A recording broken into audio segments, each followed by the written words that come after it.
For 20 years, Lake Michigan kept a secret in its cold and deep waters. In September 2023, divers using state-of-the-art sonar technology made a discovery that would forever change the course of one of Michigan's most intriguing cold cases. At 6 meters deep, perfectly preserved by the cold waters of the Great Lake, was Sarah Mitchell's silver 2001 Honda Accord, a 26-year-old young woman who had disappeared without a trace on a foggy October morning in 2003. If you are fascinated by cold cases and discoveries that reopen investigations decades later, subscribe to the channel and activate the bell to follow every detail of this revelation that is shaking the entire Great Lakes region. Today, we will dive into the complete story of Sarah Mitchell, from her mysterious disappearance to the macabre discovery that happened 2 decades later. You will discover how forensic evidence, preserved by 20 years of submersion, is forcing investigators to reconsider everything they thought they knew about this case, revealing clues that suggest what happened to Sarah may have been much more sinister than anyone imagined. Prepare yourself for an investigative journey that spans 2 decades, reveals flaws in the original investigation, and proves that sometimes truth remains hidden not just for years, but for entire generations. This is the story of Sarah Mitchell, and how Lake Michigan finally delivered its secrets. Sarah Elizabeth Mitchell was 26 years old when she disappeared on October 15, 2003, leaving behind a carefully constructed life in the coastal town of Holland, Michigan. Standing 1 meter 65 centimeters tall and weighing approximately 61 kilograms, Sarah possessed natural blonde hair that she always kept in a modern bob cut and crystalline blue eyes that, according to her family, reflected the exact color of Lake Michigan on sunny days. Born in Tadwitiwam, Grand Rapids in 1977, Sarah was the only child of Thomas Mitchell, 58 years old, a retired civil engineer from Ford Motor Company, and Margaret Mitchell, 55 years old, a librarian at Holland Public Library. The family had moved to Holland when Sarah was 12 years old, specifically so Margaret could accept a leadership position at the library and Thomas could work closer to the region's shipyards. Sarah was always our lake girl, Margaret would recall years later. Since childhood, she was magnetized by water. She could spend hours on the beach, collecting shells or simply watching the waves. She said the sound of the lake calmed her when she was stressed or worried. Graduated in business administration from Western Michigan University in 1999, Sarah had returned to Holland with a clear objective: to transform the family antique store into a prosperous and modern business. Mitchell's Treasures had been owned by the maternal family for 3 generations, but was facing financial difficulties when Sarah took over management in 2001. With her business administration background and natural intuition for business, Sarah had managed to completely revitalize the store in just 2 years. She implemented an online sales system, organized monthly themed events, and established partnerships with interior decorators in the region. In 2003, Mitchell's Treasures had tripled its annual revenue and become a recognized tourist destination in the Holland area. Professionally, Sarah was known for her impeccable work ethic and meticulous attention to detail. She arrived at the store at 8:30 every morning, except Sundays, when she dedicated time to family and personal activities. Employees described her as a fair but demanding boss who knew the provenance and history of every item in the store. Sarah had an incredible memory for antiques, recounted Jennifer Roberts, her principal assistant. She could look at a piece and immediately know what period it was from, where it was probably manufactured, and what would be a fair price. Customers came from Detroit and Chicago specifically to consult Sarah about their collections. Personally, Sarah maintained a small but close social circle. She had been dating Christopher Jones, 29 years old, a history teacher at Holland High School, for 3 years. Christopher, described by friends as intellectual and gentle, shared with Sarah a love for history and outdoor activities. The couple had met at an antique auction and discovered a mutual passion for restoring vintage furniture. Chris and Sarah were perfect for each other, observed her best friend, Emily Rodriguez. Both were quiet, thoughtful, loved spending weekends exploring flea markets and antique fairs. It was rare to see them at parties or large social events. They preferred intimate dinners with few friends. Sarah's weekends followed a predictable and comfortable pattern. Saturdays were dedicated to exploring garage sales and antique markets in the region, always accompanied by Christopher. Sundays were reserved for family, lunch at her parents' house, followed by long walks in Holland State Park, where Sarah took the opportunity to photograph the lake in different light conditions. Sarah was a talented amateur photographer, specializing in Great Lakes landscapes. She maintained a meticulous photographic diary, documenting the seasonal changes of Lake Michigan. Her collection included more than 2,000 photographs, organized chronologically in handcrafted albums that she created herself. Each season transforms the lake into something completely different, she wrote in her notes. It's like documenting 4 distinct personalities of nature. Financially, Sarah was in an exceptionally stable position for a 26-year-old. The antique store generated a consistent income of approximately $8,000 monthly, and she had saved $45,000 for a possible business expansion. She planned to open a second location in Grand Rapids by 2005, focusing on restored furniture and contemporary decoration pieces. Sarah was incredibly organized with money, Margaret explained. She kept detailed spreadsheets of all expenses, both personal and business. She never spent impulsively. Every purchase was carefully considered. She had no known vices, drank only occasionally, at social events, and had never experimented with illicit drugs. She was physically active, practicing yoga 3 times a week and daily walks on the beach.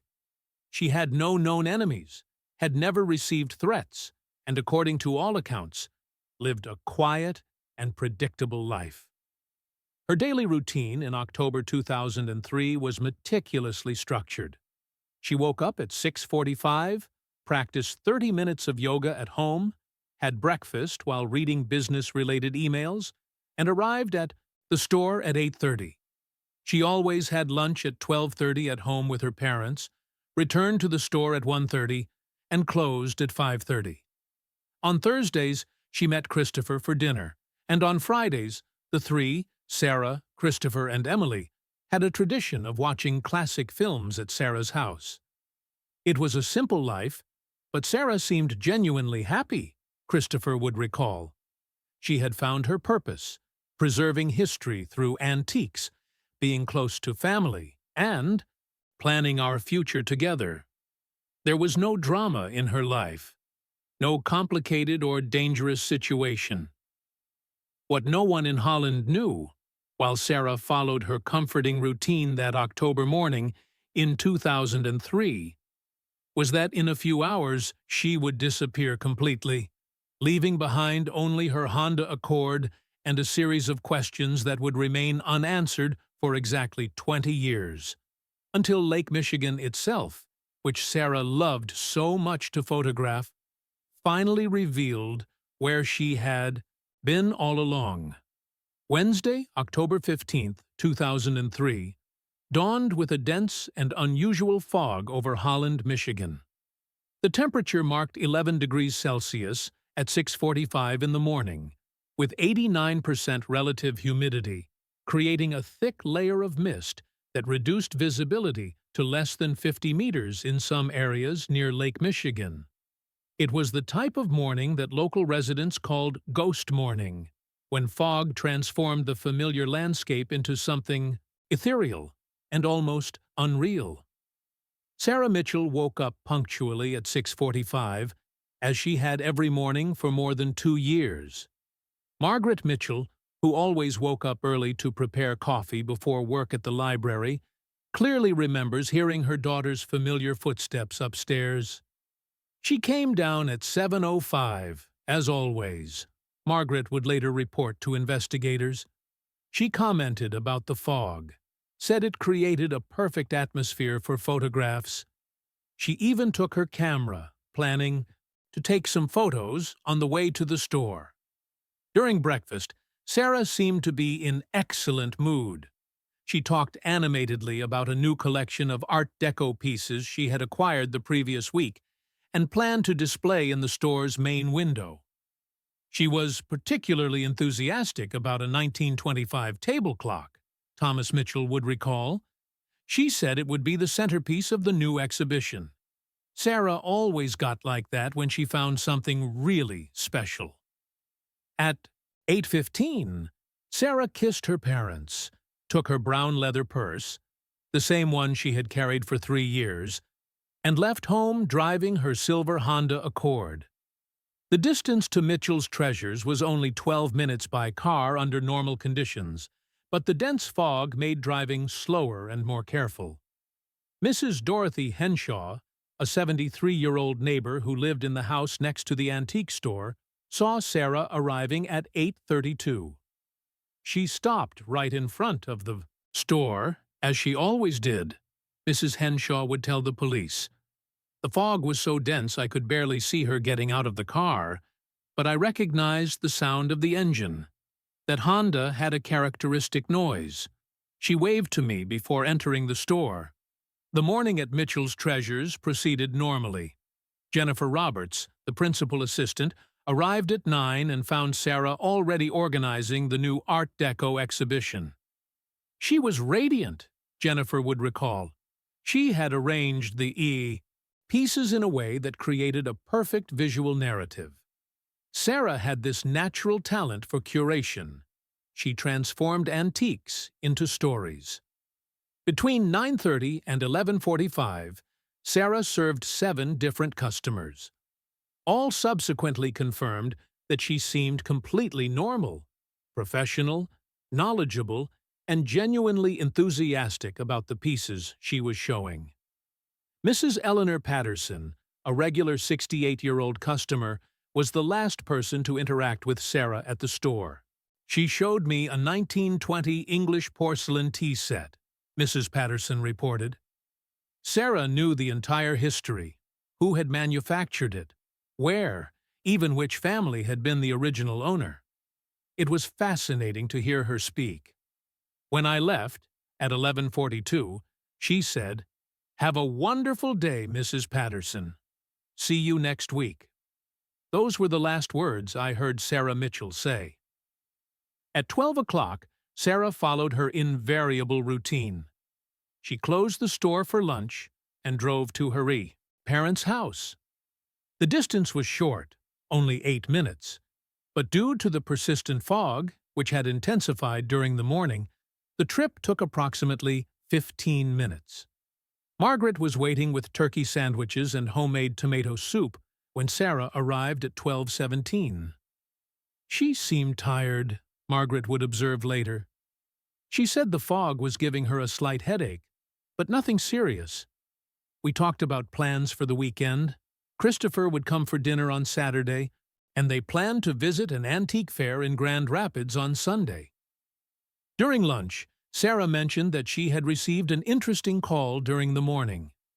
She said that someone had called asking about a specific piece, a Victorian cabinet that she didn't have in stock, Margaret would recall.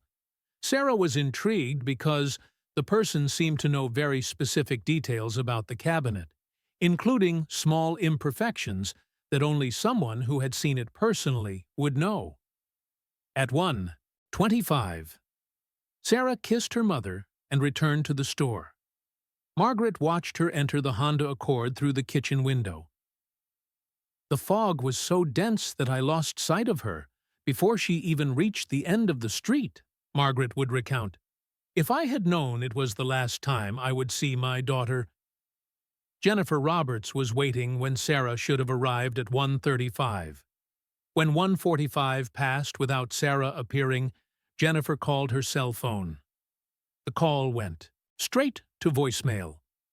At 2 o'clock, worried, Jennifer called the Mitchell house. "She left here 35 minutes ago," Margaret informed, beginning to feel an inexplicable anxiety. "She should have arrived long ago." At 2:15, Thomas Mitchell drove to the store to check if there had been any problem. He found no sign of Sarah's Honda Accord or any explanation for her delay. The fog continued dense, drastically reducing visibility, but Thomas knew all possible routes between his house and the store. Christopher Jones, who taught at Holland High School, was contacted at 3:30. "I immediately knew something was wrong," Christopher would recall. Sarah was obsessively punctual. Even if she had had a mechanical problem with the car, she would have found a way to call. Sarah's silver Honda Accord was officially reported as missing at 4:45, when an informal search organized by Thomas, Christopher, and 3 family friends could not locate it anywhere in the city. The vehicle had simply disappeared, along with Sarah, somewhere between the Mitchell house and the antique store, a distance of only 8 minutes by car. The last visual confirmation of Sarah Mitchell was at 1:27, when Mrs. Ruth Anderson, 61 years old, saw her driving slowly down Maple Street due to the dense fog. She was being very careful because of the limited visibility, Mrs. Anderson would recount. Her car was moving very slowly, with fog lights on. It was exactly how Sarah would drive in conditions like that. Always cautious and responsible.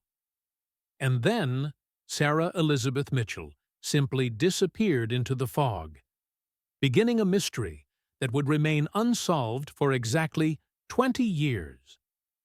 The Holland Police Department was officially notified about Sarah Mitchell's disappearance at 5:30 p.m. on October 15, 2003. Detective Raymond Foster, a 16-year veteran specializing in missing persons, immediately took on the case, treating it as maximum priority due to the unusual circumstances. It was highly unusual for someone like Sarah to simply disappear, Foster would explain later. She had deep roots in the community, a prosperous business, a stable relationship. There were no risk indicators for voluntary flight or erratic behavior. I immediately suspected that something serious had happened. Foster's first action was to organize a systematic search of all possible routes between the Mitchell house and the antique store.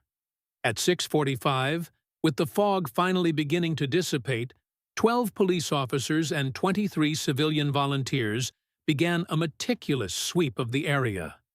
The initial search concentrated on 3 main routes Sarah could have taken. Route 1, via Maple Street and Pine Avenue, was her usual path, the most direct and familiar. Route 2, via Central Avenue, was slightly longer, but offered better visibility in fog conditions. Route 3, via Lakewood Drive, was the least likely, but passed near the lake and offered views that Sarah frequently stopped to photograph. "We checked every centimeter of those routes," Foster would report. "We looked for signs of accident, skidding, any evidence that the car could have gone off the road. With the dense fog that morning, an accident would be completely plausible. But we found absolutely nothing." The investigation quickly expanded to include checks of regional hospitals, traffic accident reports, and communication with police departments in neighboring cities. No accident involving a silver Honda Accord had been reported within a 100-kilometer radius of Holland. Christopher Jones was extensively questioned, following standard protocols for missing persons cases. During a 3-hour interrogation, he provided a detailed timeline of his movements that day, confirmed by colleagues at Holland High School. Christopher was visibly devastated, Foster observed. He cried during much of the questioning. Either he was an exceptional actor or he was genuinely desperate to find Sarah. Financial analysis of Sarah's accounts revealed no suspicious activity. Her last transactions were completely routine: payment to store suppliers, deposit of receipts, and minimal personal purchases. There was no indication of financial problems, unusual large transactions, or any preparation for voluntary disappearance, Detective Foster confirmed. The investigation of Mitchell's treasures revealed something potentially significant: the mysterious call Sarah had mentioned during lunch about the Victorian cabinet. Jennifer Roberts confirmed seeing Sarah taking notes during a call around 10:30, but Sarah had not saved the notes anywhere findable. "We checked all phone records for the store," Foster explained. The call had come from a payphone in Grand Rapids at 10:27, lasted 4 minutes and 20 seconds. We investigated the location of the payphone, but it was a high-traffic area without security cameras. Impossible to identify who made the call. 3 main theories emerged during the first 6 months of investigation. The first suggested that Sarah had been victim of an accident related to fog conditions, possibly going off the road in an area not detected by initial searches. This theory was supported by meteorologists, who confirmed that the fog of October 15th had been exceptionally dense and persistent. The second theory proposed opportunistic kidnapping. The fog created perfect conditions for crime, Foster observed. Limited visibility, deserted streets during lunch period, potentially delayed emergency response. A criminal could have forced Sarah to stop and taken control of her vehicle. The third theory, considered less likely but persistent, suggested that Sarah had disappeared voluntarily, possibly fleeing from some aspect of her life that she kept secret. This theory was categorically rejected by family and friends, but the absence of physical evidence of crime kept it technically viable. Extensive searches were conducted along the Lake Michigan shoreline, initially focusing on areas where the car could have accidentally entered the water. Divers from the Michigan Department of Natural Resources conducted operations in shallow waters near docks and boat ramps, but found no evidence of the Honda Accord. "The lake was our main theory for accidents," Foster explained. Sarah had a strong emotional connection with water, frequently stopped to photograph. If she had tried to get closer to the shore during the fog and lost control of the car, but initial searches in the most obvious areas revealed nothing. In March 2004, 5 months after the disappearance, the investigation had produced 847 pages of documentation, followed 312 leads, and interviewed 89 people. Despite extensive efforts, no physical evidence had been found, neither Sarah's car nor personal belongings, nor any indication of her fate. The Mitchell family established a $25,000 reward for information leading to Sarah's whereabouts or her vehicle. Posters were distributed throughout Michigan and neighboring states. The story received significant regional media coverage, but no substantial leads emerged. In December 2004, the case was officially transferred to cold case status after 14 months of active investigation.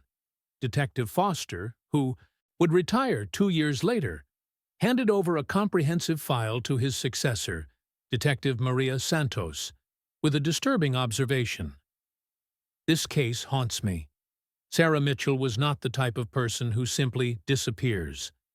Something happened that foggy morning, and I fear we may never know what." For the Mitchell family, the transition to cold case represented a cruel transition from hope to reluctant acceptance that Sarah might never be found. But none of them could imagine that, almost 2 decades later, Lake Michigan itself, the body of water that Sarah loved to photograph and that had been extensively searched, would finally reveal where she had been all along. 20 years is enough time for an entire generation to grow up without knowing Sarah Mitchell. But for the Mitchell family, each of those 7,305 days represented an eternity of unanswered questions. Thomas Mitchell, now 78 years old, developed a painful ritual that he maintained religiously for 2 decades.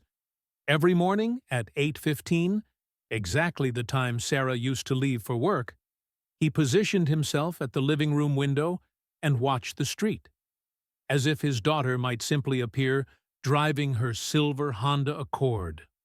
Margaret Mitchell channeled her pain differently, but equally obsessively.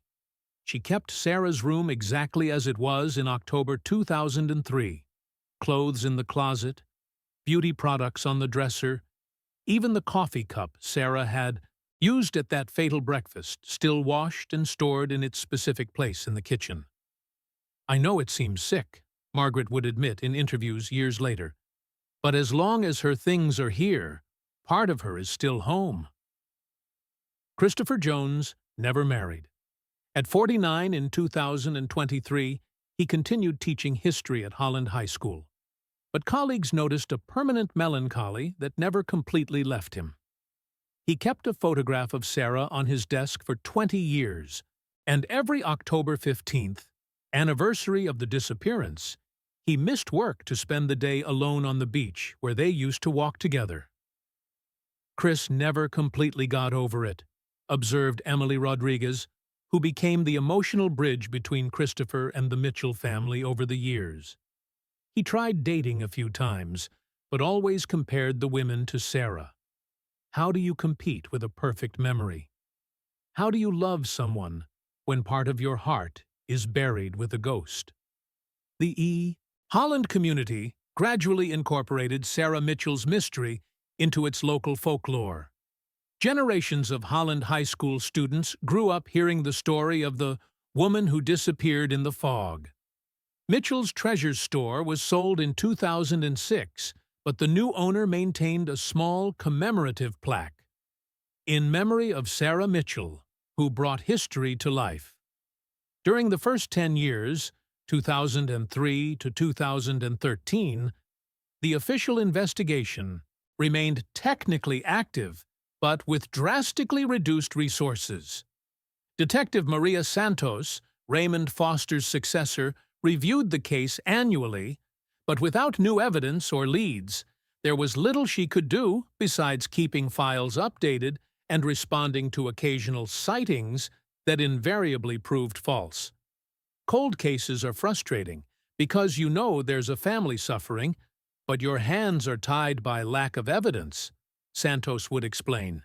"I reopened Sarah Mitchell's file dozens of times, looking for something previous investigators might have missed. I never found anything new." Investigative technology evolved dramatically during the 2 decades of Sarah's disappearance. GPS for vehicle tracking, ubiquitous security cameras, more sophisticated DNA analysis, social networks that leave digital trails, all tools that could have made a difference in 2003, but that came too late for Sarah Mitchell.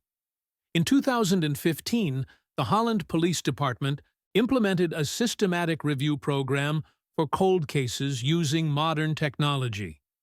Sarah's case was one of the first to be reanalyzed, but even with advanced forensic techniques applied to originally collected evidence, no new leads emerged.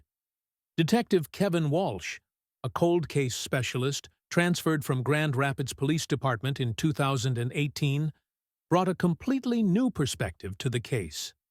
15 years of distance sometimes reveals patterns that weren't visible at the time, Walsh explained upon taking on a comprehensive case review. Walsh implemented a revolutionary approach. Instead of focusing only on physical evidence, he analyzed changes in Holland's geography and infrastructure that could have hidden the location where Sarah had disappeared. "Cities change over 2 decades, he observed. New construction, road alterations, changes in the shoreline. Maybe something that was visible in 2003 was now hidden. During 2019, Walsh organized the most comprehensive search since the original investigation, using ground-penetrating radar technology and drones equipped with infrared cameras. The operation covered 150 square kilometers of the Holland region, including areas that had been developed in the 20 years since Sarah's disappearance. We found 3 cars submerged in streams and ponds that had not been detected in 2003, Walsh reported. None was Sarah's Honda Accord, but it proved that our technology could locate vehicles that had been hidden for decades. Theories about Sarah's fate evolved over the years, influenced by similar cases resolved nationally. The itinerant serial killer theory gained credibility when several cases of young women disappeared under similar conditions were solved, revealing predators operating along Great Lakes routes. The hidden accident theory remained popular among investigators, especially considering well-documented cases of vehicles discovered decades later in bodies of water that had been completely searched. Lake Michigan has complex currents and underwater geography that changes constantly, explained Dr. Jennifer Hayes, oceanographer at the University of Michigan. A car could remain hidden for decades, especially if it entered the water during fog conditions that limited initial searches. For the Mitchell family, each passing year brought a cruel mixture of fading hope and renewed pain. Birthdays, holidays, and personal milestones, all marked by Sarah's permanent absence. You learn to live with a person-shaped hole in the middle of your life, Thomas Mitchell would describe. It never completely heals, never stops hurting, but you develop emotional scar tissue around the wound. In 2023, the 20th anniversary of the disappearance, the Mitchell family organized a memorial ceremony at Holland State Park Beach, the place where Sarah used to photograph the lake. Approximately 200 people attended, including retired investigators, former antique store customers, and residents who simply never forgot the young woman who disappeared in the fog. 20 years is a long time to wait for answers, Margaret Mitchell said during the ceremony.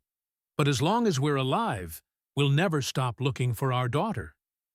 None of those present could imagine that, in less than 3 months, the very lake they were observing would finally deliver the answers they had sought for 2 entire decades. The discovery that would change everything happened by pure chance on a crystal-clear morning of September 12, 2023. Jake Morrison, 34-year-old captain of the commercial diving company Great Lakes Recovery Services, was conducting a routine operation to recover a lost anchor from a luxury yacht when his sonar equipment detected an anomaly on the lakebed that did not correspond to natural geological formations. We were working approximately 800 meters from shore, in waters 6 to 8 meters deep, Morrison would explain later. Our side-scan sonar technology was mapping the bottom to locate the anchor when we detected a distinct rectangular shape that was clearly artificial. First reaction was to think it was boat wreckage, but the shape was wrong. Morrison and his team used state-of-the-art Humminbird Helix 12 sonar equipment, capable of creating detailed 3-dimensional images of the lake bottom.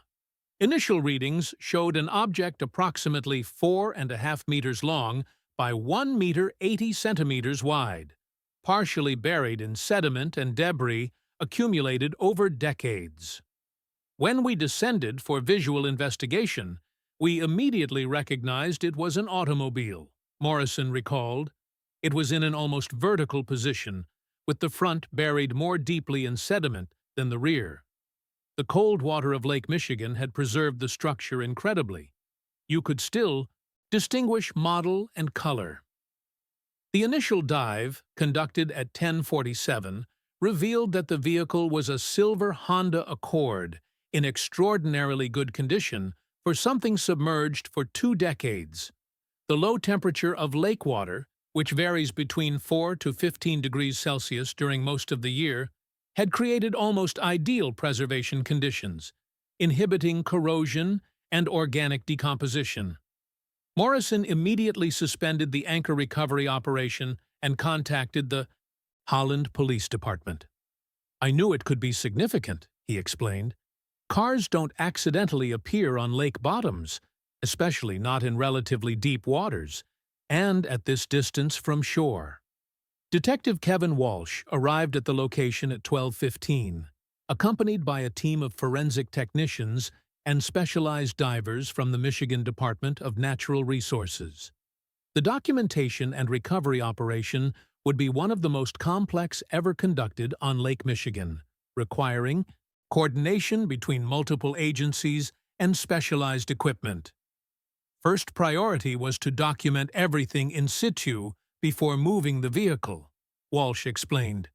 20 years submerged could have preserved evidence that would be destroyed if we didn't handle the scene correctly. Forensic divers used high-definition underwater cameras to document the vehicle from all possible angles. The images revealed surprising details. License plates were still legible, headlights remained intact, and, even, stickers on the rear windshield were preserved. The license plate confirmed what everyone suspected. It was Sarah Mitchell's silver 2001 Honda Accord, missing for exactly 20 years, 10 months, and 28 days. The interior condition of the vehicle was even more extraordinary. Cold waters had created an anaerobic environment that preserved organic materials almost perfectly. The driver's seat still showed usage impressions, personal objects remained in positions where they had been left, and even papers in the glove compartment were legible. "It was like a time capsule," observed Dr. Michael Chen, forensic anthropologist called to analyze the scene. 20 years on the bottom of Lake Michigan, and we could still see details that would normally disappear in weeks in other environments. The most significant and disturbing discovery was in the driver's seat.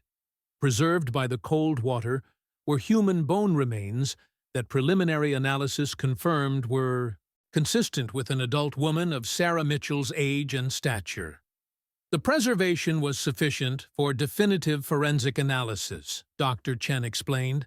After 2 decades, we finally had physical evidence of Sarah Mitchell's fate.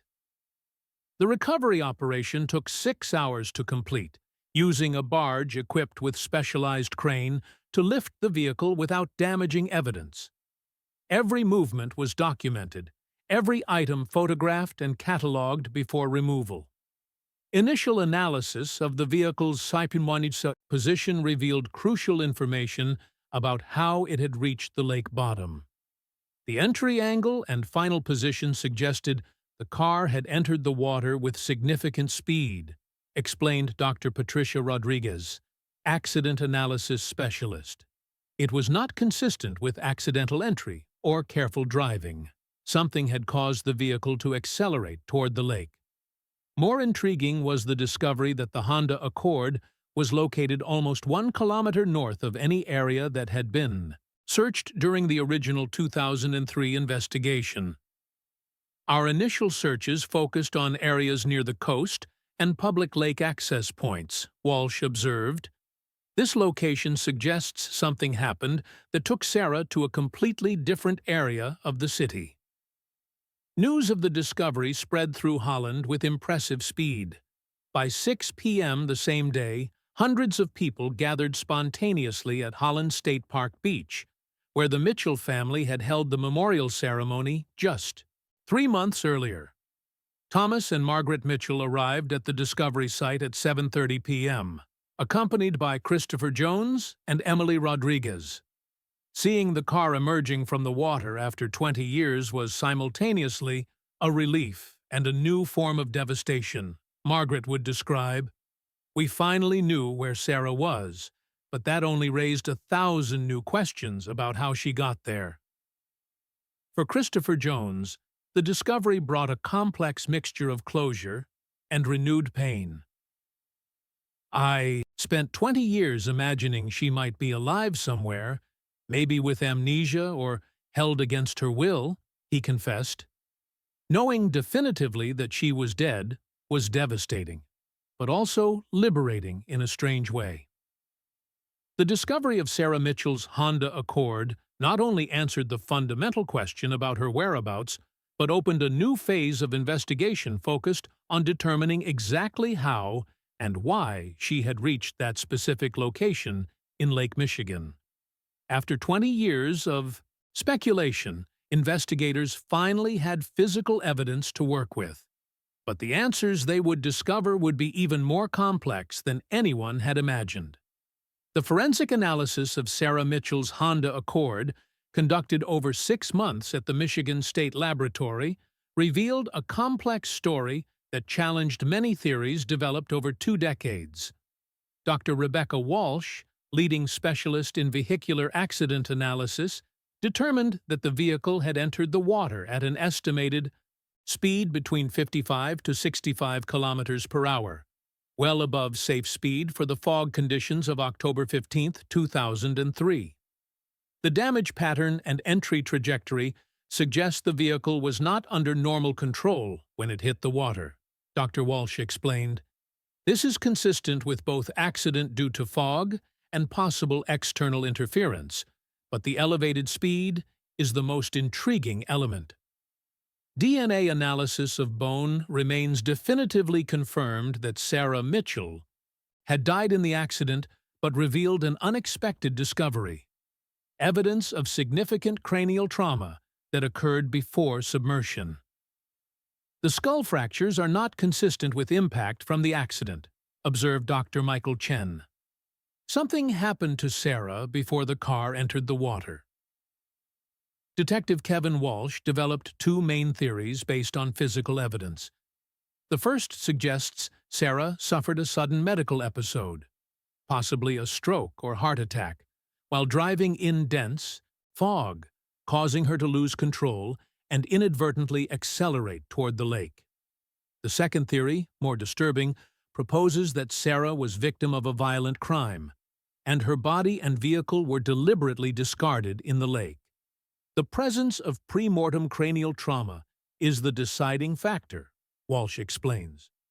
We need to determine if this trauma was a result of accident during the event sequence, or if it was intentionally inflicted beforehand. Modern forensic technology revealed evidence that 2003 investigators could never have detected. Isotopic analysis of sediments found in the vehicle indicated that the Honda Accord remained in the same location for the entire duration of its submersion, discarding theories that it could have moved due to lake currents. More significant was the discovery of microscopic fragments of automotive paint that did not correspond to Sarah's Honda Accord.